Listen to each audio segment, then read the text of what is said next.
Your Excellency, the President of the Republic of Uganda, Your Excellency, the Vice President, the Right Honorable Speaker, His Lordship, the Chief Justice, the Right Honorable Deputy Speaker,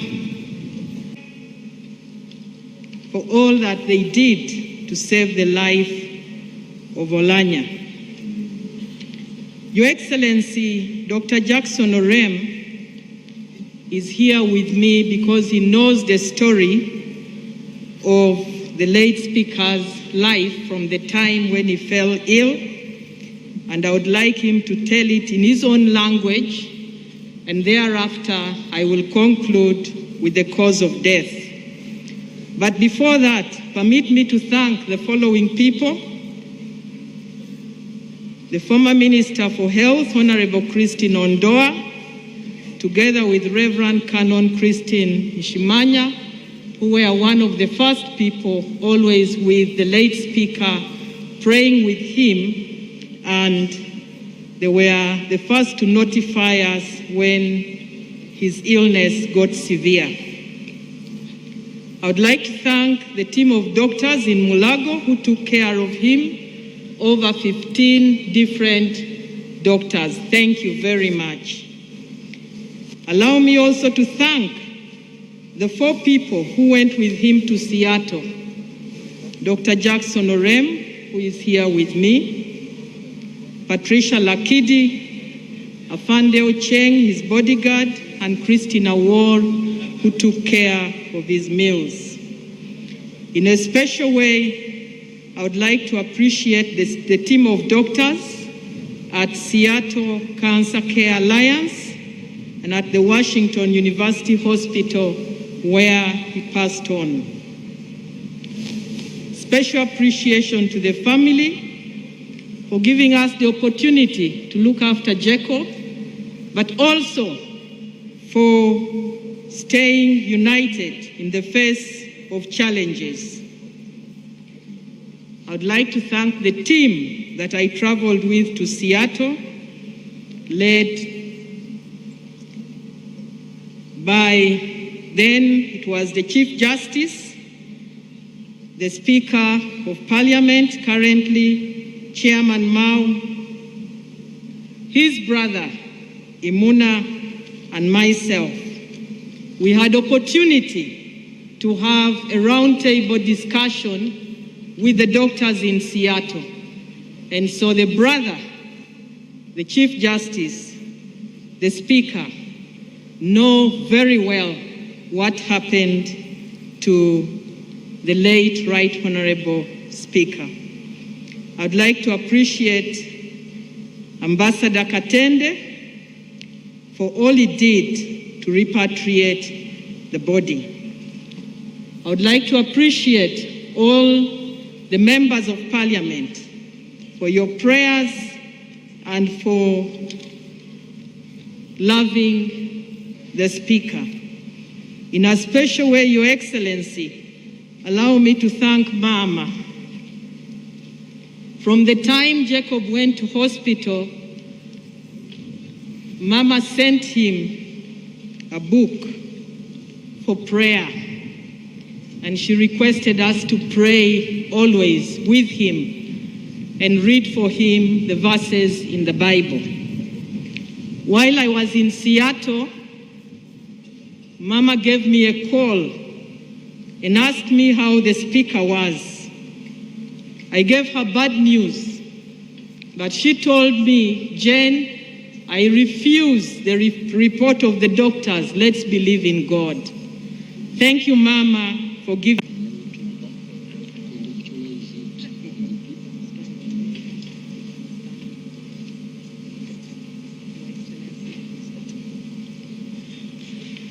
Your Excellency, the President of the Republic of Uganda,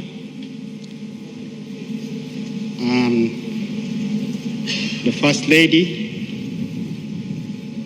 all protocol observed, dear mourners here present, through my Minister of Health, I would want to give what I consider a summarized statement of what happened since I got in touch with the late Right Honorable Speaker when he became ill.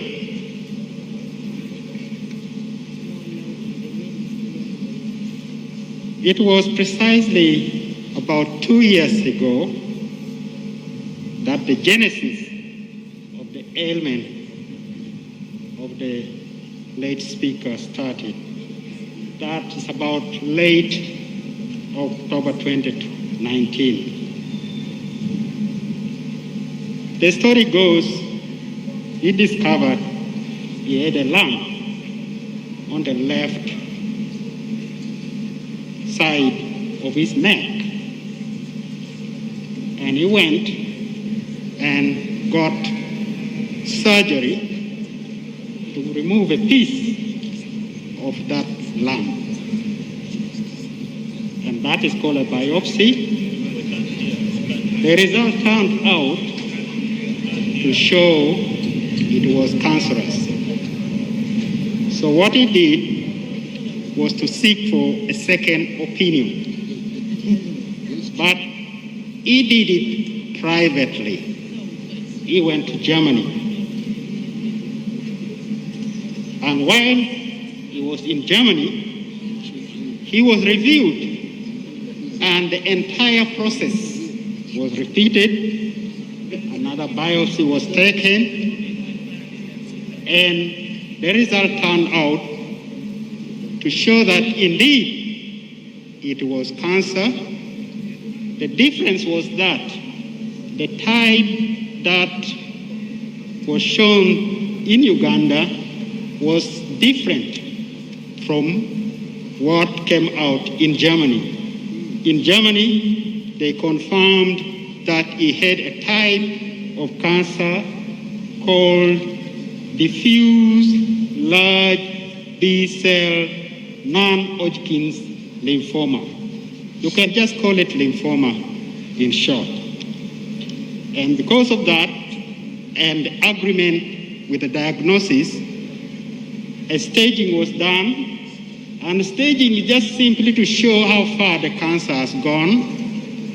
And they gave it a stage of 3. That means it has gone far, but not yet too far. It can still be treated.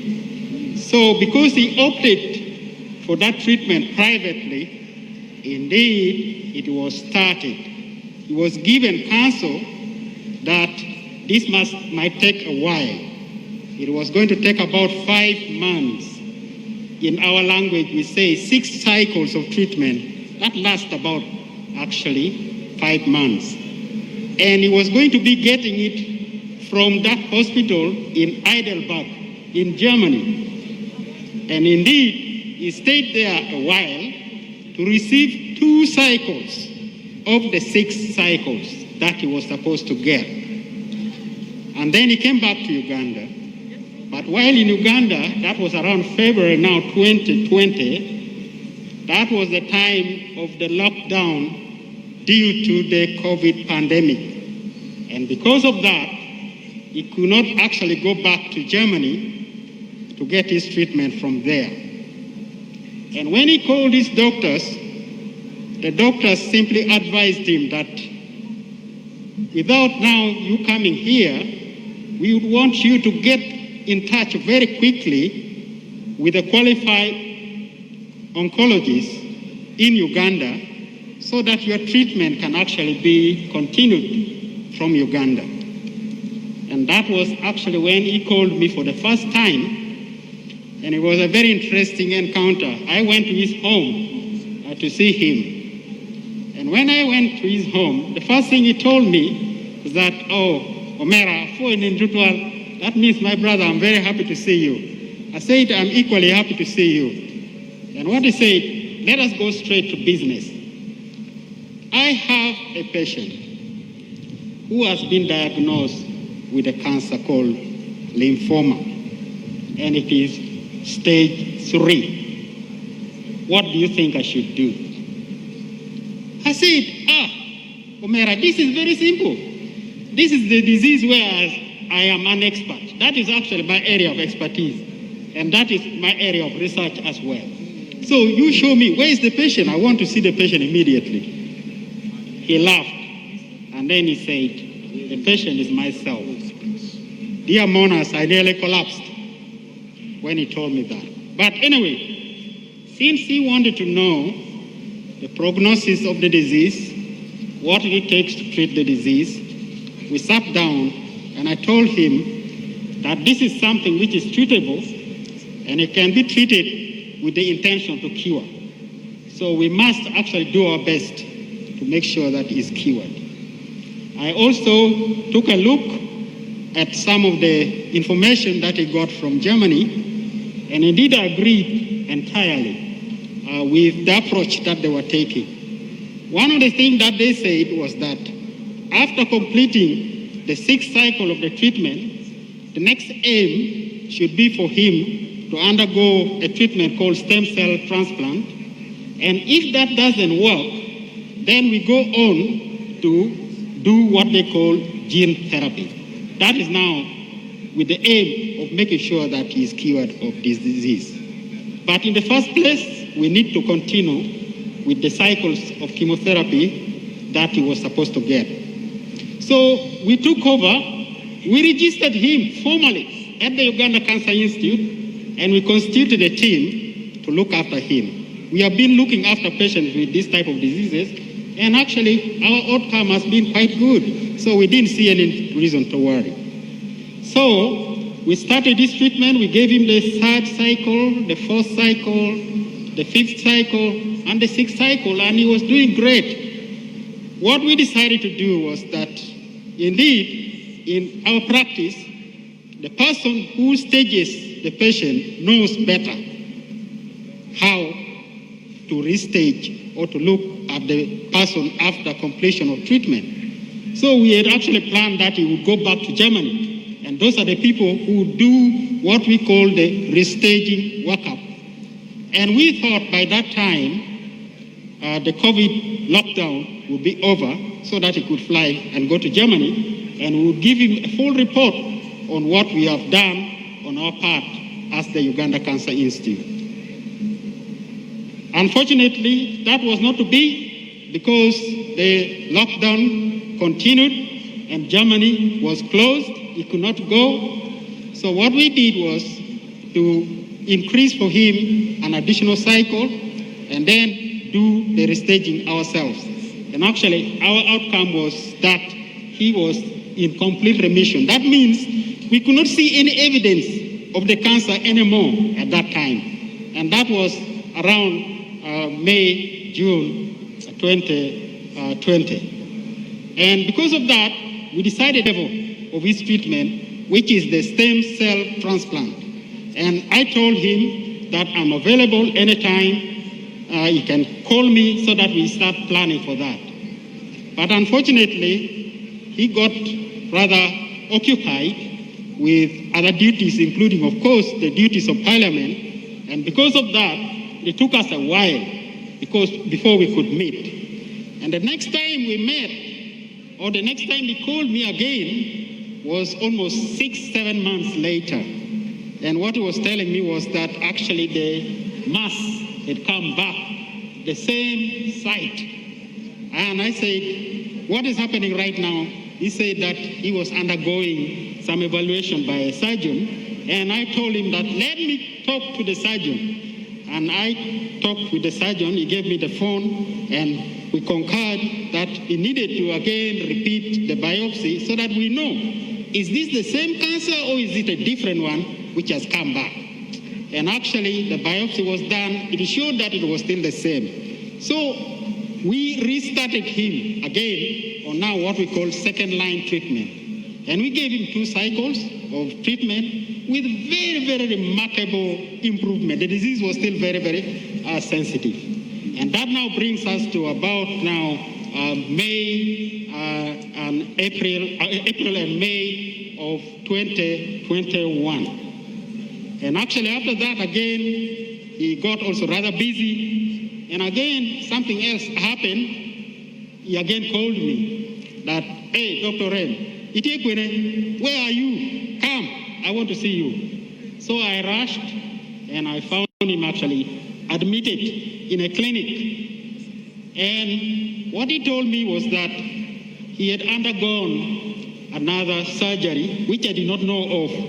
And this time it was for a repair of a hernia that he thought was bothering him. And what happened was that this repair got complicated because there was obstruction of the gut in that incision. And actually that now meant we now have a completely different situation in our hand.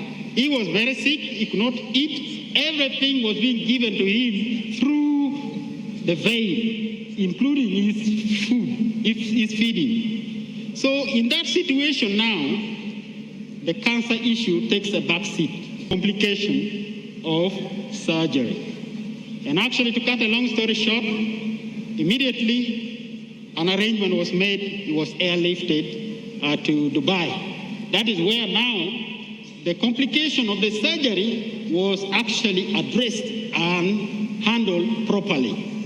But before he left for Dubai, I actually myself wrote a report, a detailed report, that shows that despite the fact that this patient has this surgical problem, the main problem we have with him is cancer. So once the emergency is handled, we should not lose sight of the cancer. And actually, after the emergency was handled, the doctors in Dubai, they were also so good. They looked at my report. They followed exactly what I indicated in the report. And the treatment for the cancer was resumed after the operation. And that now brings us to about August and September of 2021. And he comes back from Dubai and he reports to me. And actually, we look at the report from the doctors in Dubai. They said, for the surgical part, we have now no problem. Now you concentrate on the treatment of the lymphoma. And that is where we kind of now zeroed. And it came to October, we had given him an additional 2 cycles. And he told me that he was going somewhere. And again there, our communication broke. So that is now from October.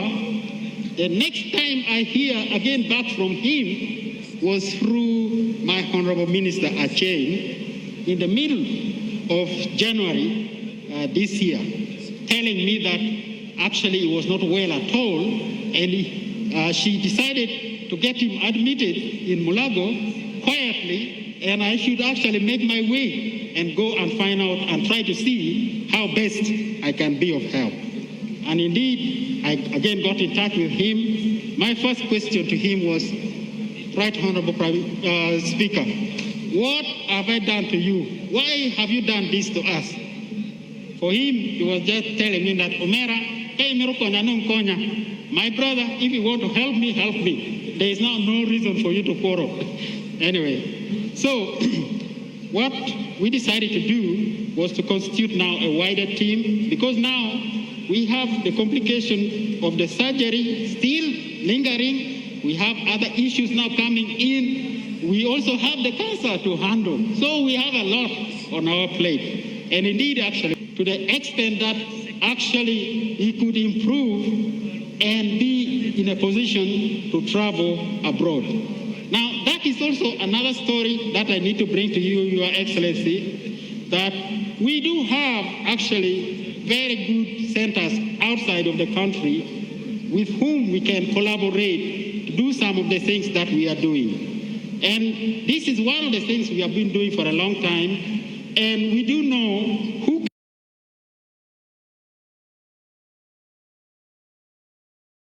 can do it for a long time, and we do know who can do. Right Honorable Speaker, for actually accepting the advice that I gave him. Because there were so many options that were being given to him for the treatment. And the one that I gave him, I told him, I said, I have collaborators with whom we can actually retrace the step that we had planned for your treatment. For instance, now, We have exhausted the first line treatment. We have exhausted the second line treatment. So now the options that are left for you are only two. There is the third line and the fourth line. And all these, they are a bit experimental, but there are some of them that are approved that we can go for. So the only place I know that I can vouch for that you should go to is in Seattle at the Fred Assistant Cancer Research Center and the Seattle Cancer Center Alliance, with whom I've really developed a very long relationship, and I can be accountable to them. They can also be accountable to me. And he agreed, and that is how actually we ended up in Seattle.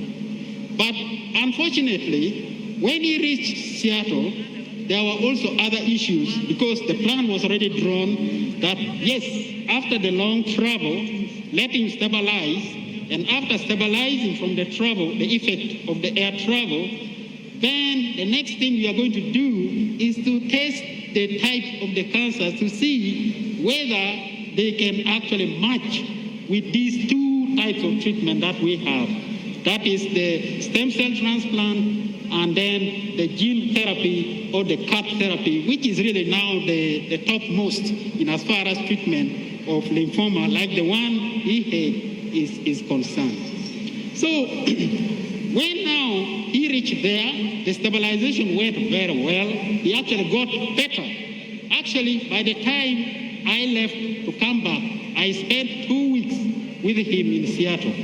By the time I left to come back, everything was looking very good, because he was jovial, he was up and about, and the next thing that was now left was just to plan for starting him on the next treatment as we had planned for him to go there and receive. Unfortunately, he started developing fevers, and investigations were done. He started getting weaker, and then they found out that he actually has viral infection, which was overwhelming, and also some bacterial infection. And then thirdly, his bone marrows were not now responding. Even if it is stimulated, it is no longer producing the blood cells that are needed, that are so crucial for the type of treatment that he was going to be receiving. And that is actually when now his condition started going down. And the last I received from the people in Seattle, this is now what I'm going to read as my final remark, is just there is not much now that can be done, because all our plans cannot now be achieved, because if the bone marrow is not working, then where are we going to get the stem cells from? If the fever cannot be subsided, the viral infection cannot be controlled, a viral infection called cytomegalovirus, or CMV, cannot be controlled, then how are we going to now go to do stem cell transplant, which actually requires a lot of immunosuppression, and then also a lot of other measures that by themselves can depress the immune system. That is the reason why he never got on to now the true treatment that we had wanted him to undergo, that in our hearts of hearts we thought was going to actually be the magic bullet that was going to cure him. And that was not to be. And actually, precisely on the 19th of March at 8:50 a.m. our time, that is when the Right Honorable Jacob Oulanya actually died. That is the brief history, as my Honorable Minister said, in my own language. But I feel that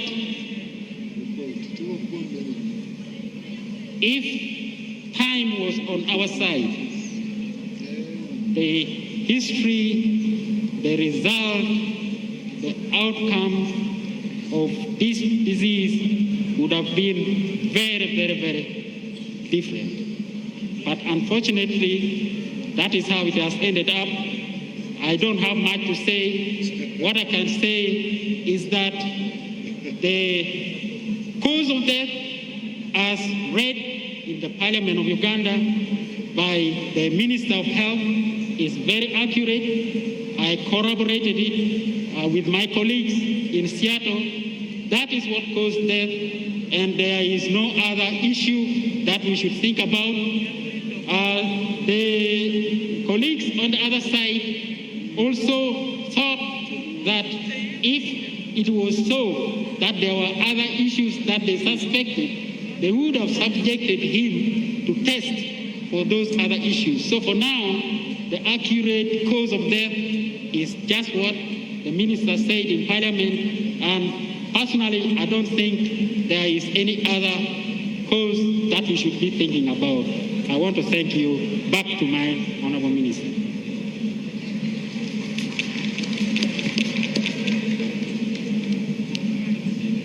Thank you very much, Dr. Jackson Orem.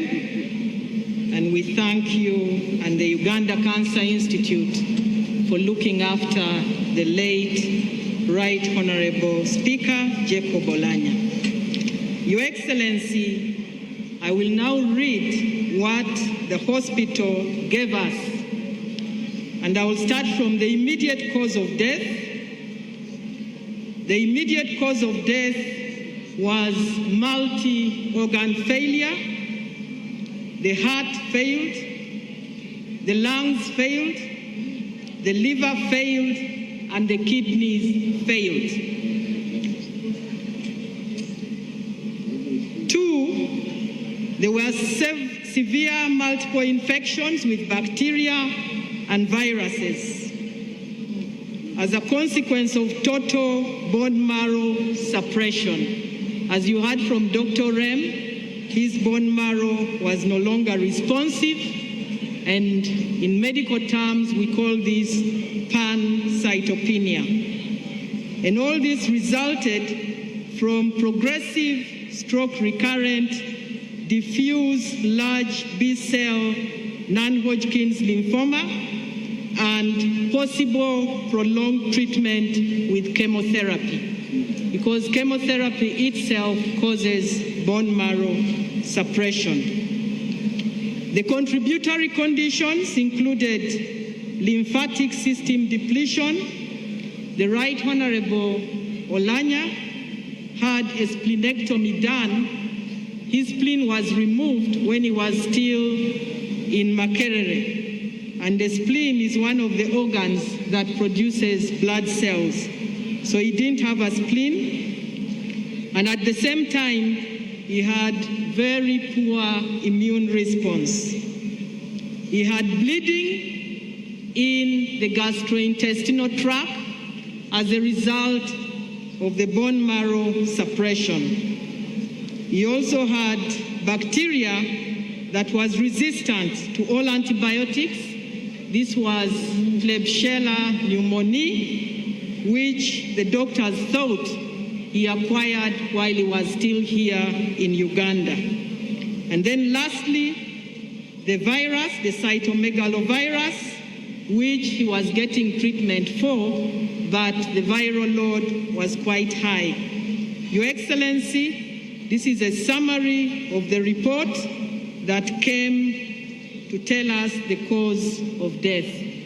Once again, allow me to appreciate you, Your Excellency, for looking after the Right Honorable Jacob Oulanya, to appreciate Mama, the Speaker and the Deputy Speaker of Parliament, the Prime Minister, all the members of Parliament, and the clergy. Thank you very much for listening to us. May the soul of my brother, Waterpark, rest in eternal peace. I thank you.